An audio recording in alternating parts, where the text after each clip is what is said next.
안녕하십니까. 벽운사 지산입니다. 새해가 밝았습니다.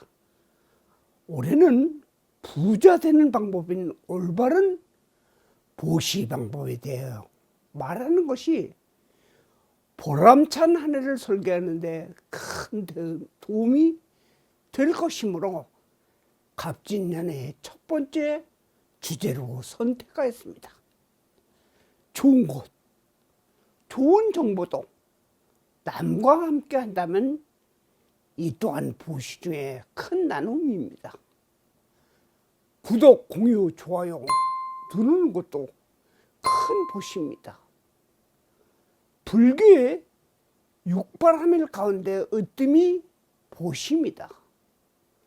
사람으로 살아가는데 최고의 지혜입니다. 그것을 이루려고 씨앗을 뿌리는 행위가 보시 나눔입니다. 그래서 육바라밀의 첫 번째는 보시고 완성의 마지막은 지혜인 것입니다.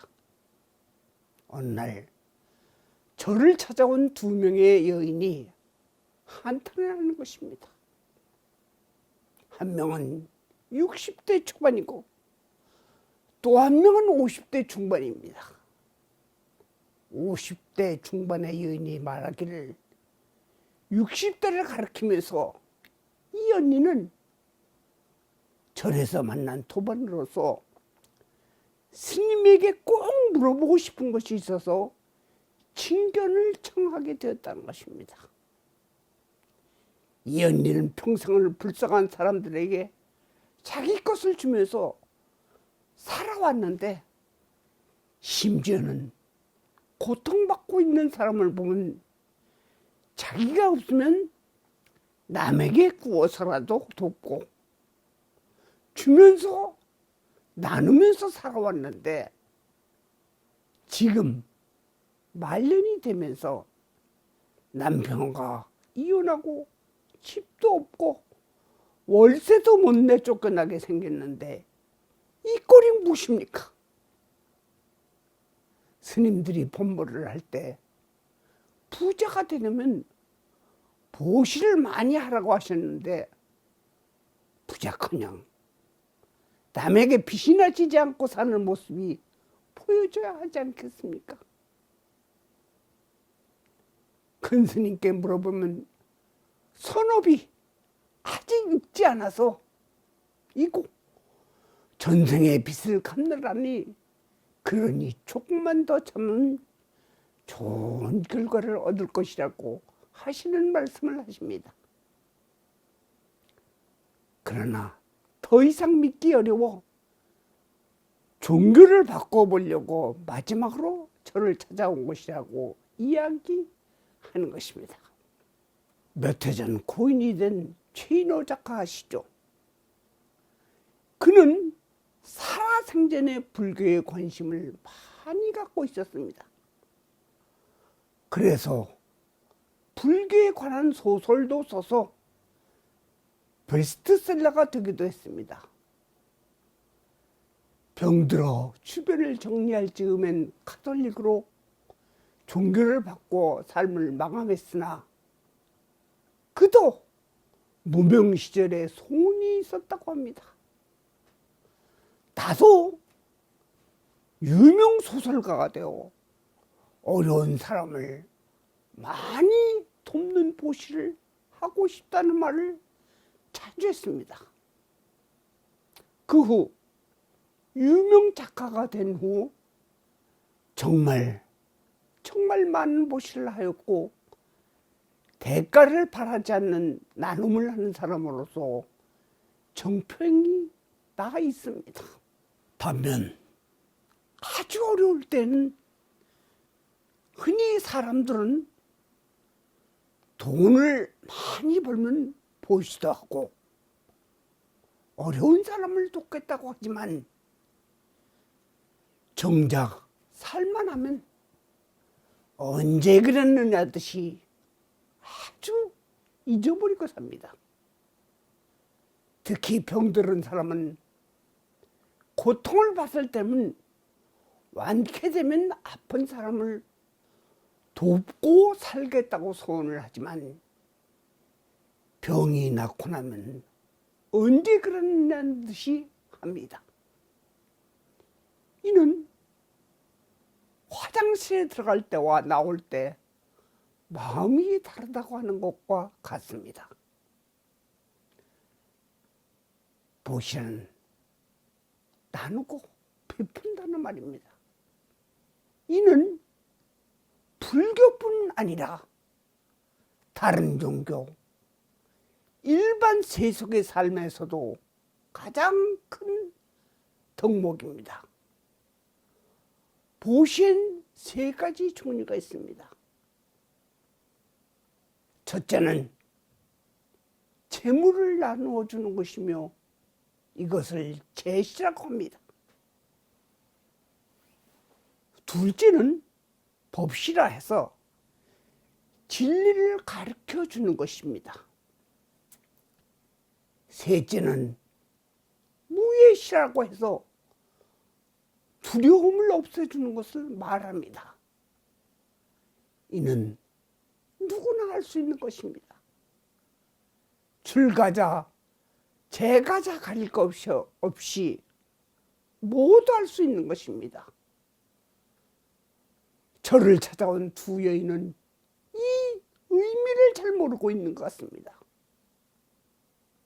어려운 이웃에게 나누어주는 재물의 기본은 특정한 일을 지정하지 않고 누구에게 가선 알려고 하지 말고 자신을 내오지 말고 조용히 베풀어야 합니다.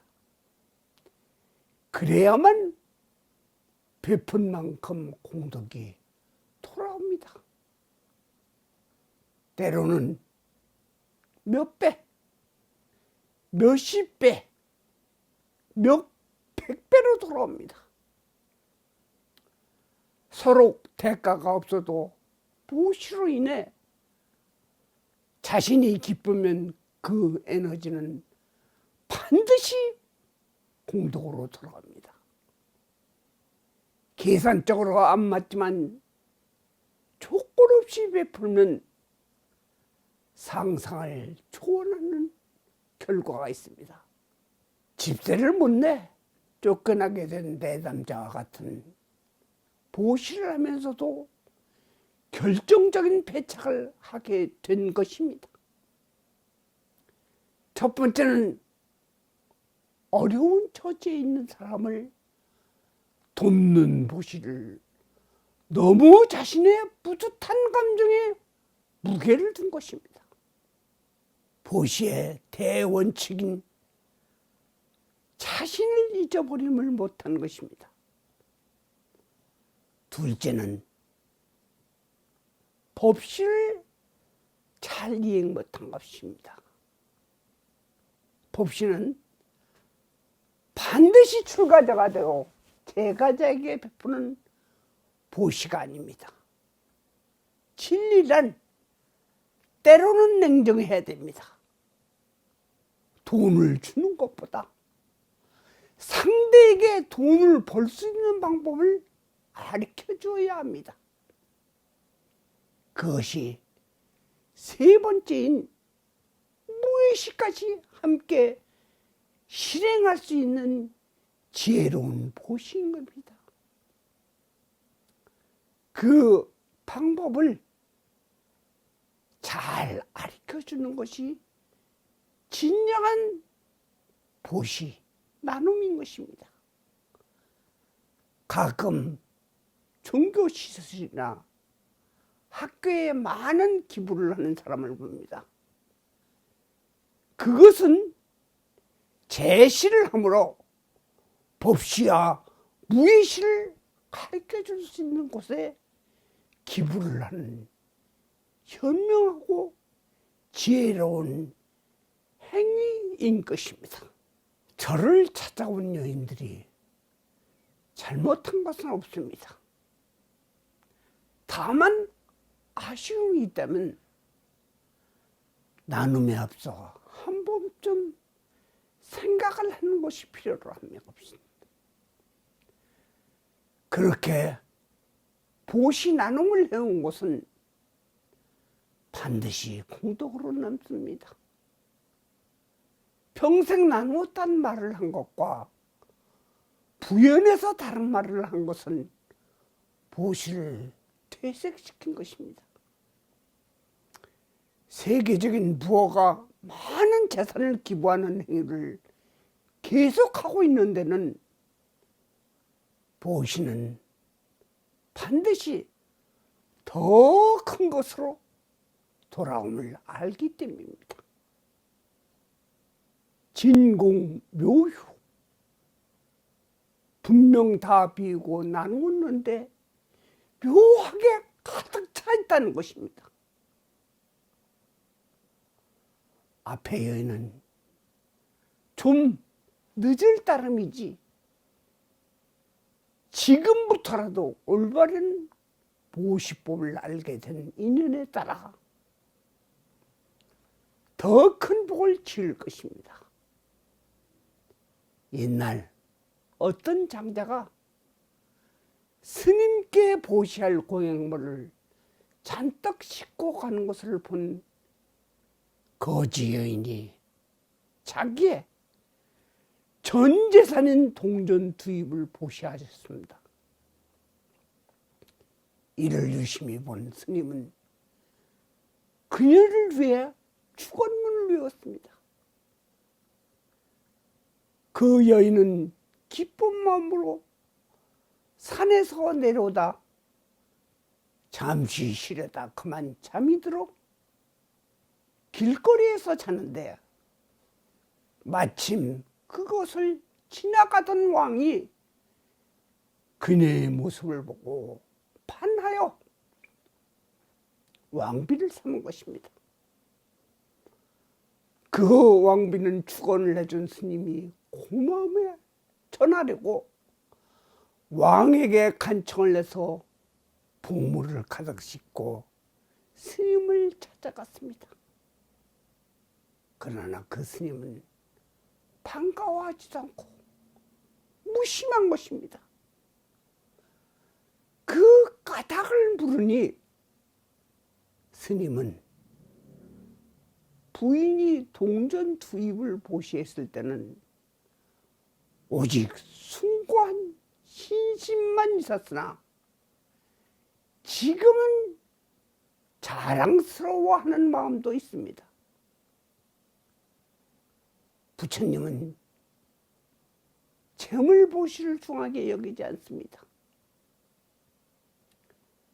보시로서 진정한 아름다움이 피어날 것을 말하는 것입니다. 경전에 좋은 보시에 대한 가르침을 전합니다. 보시하면 복이 늘어나고 원수가 없어지네. 선으로 말미암아 악이 제거더니 열반을 증득하리라. 올 한해는 정말 바람찬 하나가 되기를 기도합니다.